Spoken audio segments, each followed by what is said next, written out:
Hello, welcome to my analysis of The Last Princess, which is a movie that sheds light on the life of Princess Ryoke during the Japanese occupation.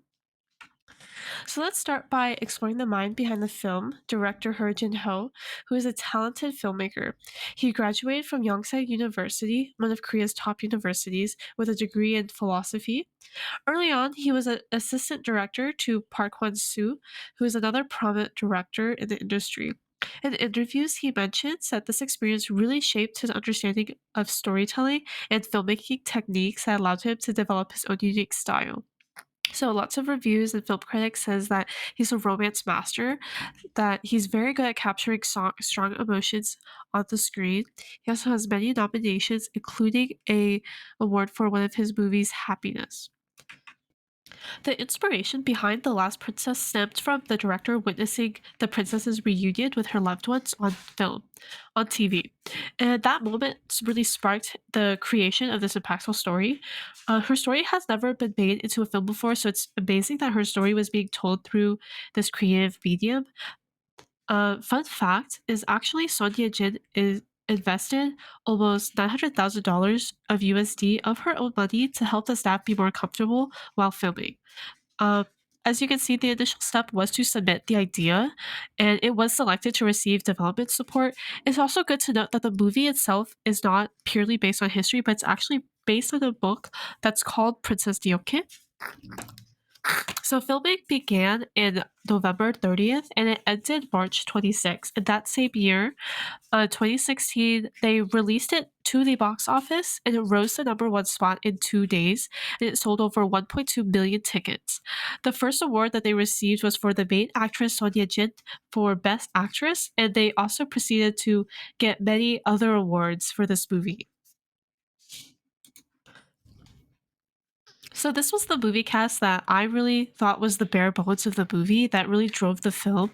Of course, it's the main actress Son Ye-jin who plays Princess Yoke, and also we have Park Hae-il, and he also plays the reporter for the modern day timeline, but also the freedom fighter and the protector of Princess Yoke while we're exploring the past of what happened.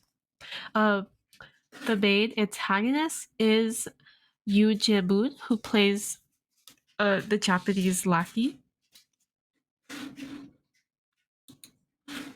Just a quick summary of the movie is that the movie depicts Princess Yoke's life after she is forced to move to Japan and as they began their 35-year colonial rule over Korea. The movie did a very good job offering a glimpse into her resilience and hardships during her lifetime through the movie. To understand the movie fully, it's essential to delve into the historical context of the Japanese occupation of Korea, which significantly impacted Princess Ryoke's life and the Korean people as a whole. The history between the relationship of Japan and Korea runs deep. The Japanese occupation timeline really started from the Japan Korea Treaty in 1876, and the full colonization in 1910 marked a dark period in Korean history, leading to which was done by forced assimilation and cultural suppression.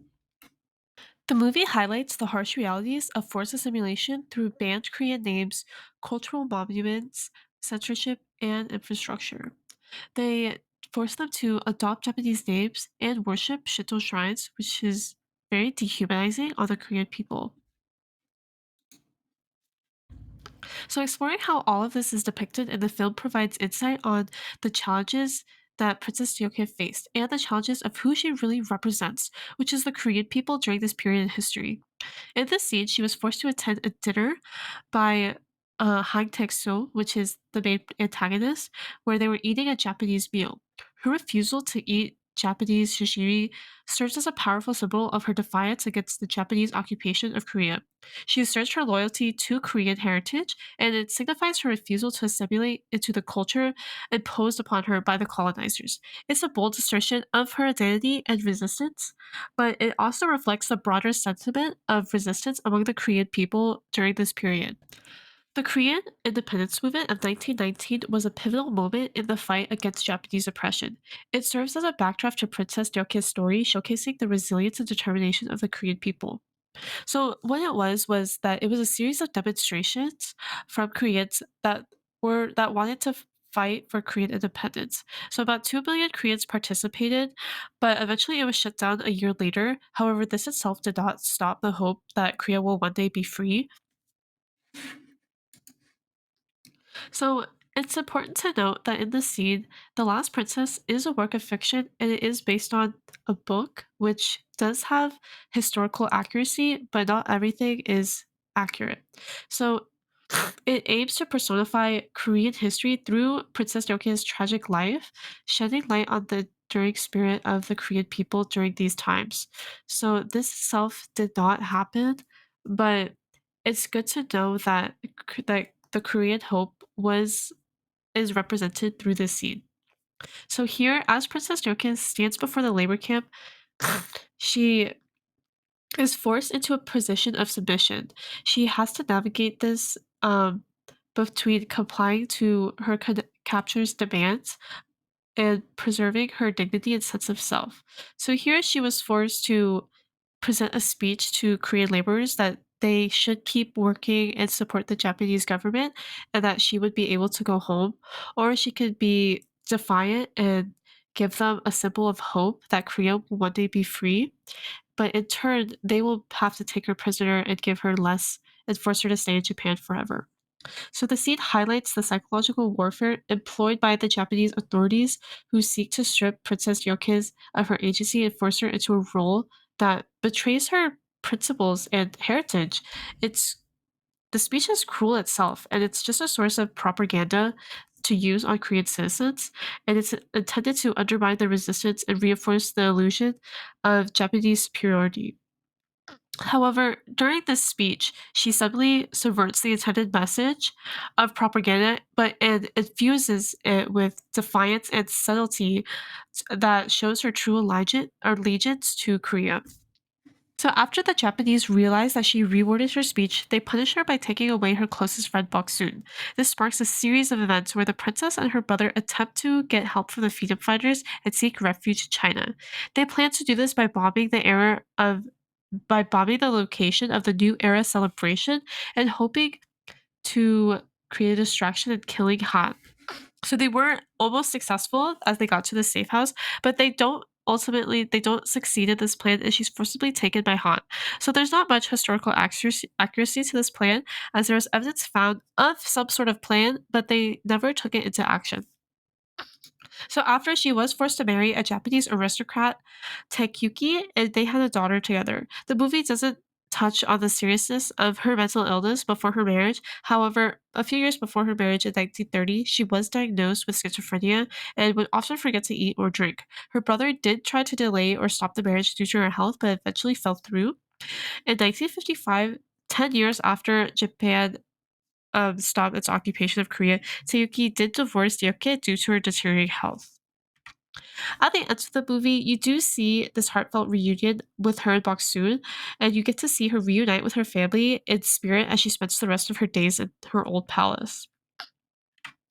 So, just some personal opinions on the movie and its portrayal of historical events, it really can spark meaningful discussions on the impact of colonialism, identity, and the importance of preserving history through storytelling. So I just wanted to reflect on powerful themes of the movie. We learned about its lasting effects of colonialism and its significance of preserving cultural identity, and how you can shape our understanding of history and shape it for present and future perspectives. Princess Doke's unwavering resilience in the face of hardship serves as a powerful reminder that humans ourselves, we can endure and overcome a lot even in the darkest of times. The movie underscores the importance of preserving one's cultural identity in the face of external pressures and its attempt at assimilation. Through Princess Yoke's acts of defiance, the film parallels her acts with the courage of Korean individuals who dare to challenge oppressive systems, just like the Japanese colonialism, and speak the truth. Despite the despair and suffering depicted in the film, it ultimately carries a message of hope. It reminds us that even in the darkest of times, there's always a possibility of redemption, resilience, and a brighter future.